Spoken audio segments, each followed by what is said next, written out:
Mutton mutton নিয়েছি, আলুটা ঢেলে দিয়েছি মটন।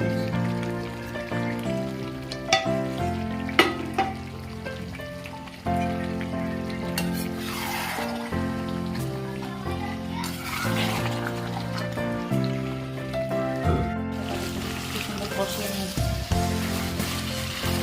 বহুত ভালো।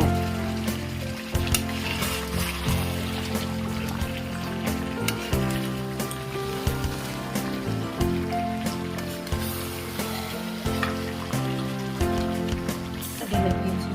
এখন মাংসটা ভালো করে কষানি হয়ে গেছে, এখন জল ঢেলে দিই। দেখুন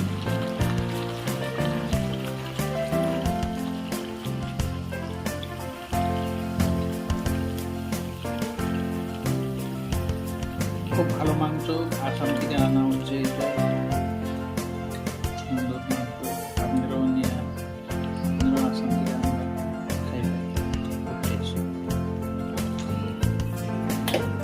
আরো 10 মাসের জল।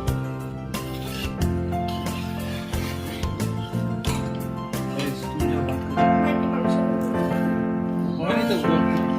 গ্যাস অফ করে দেবো।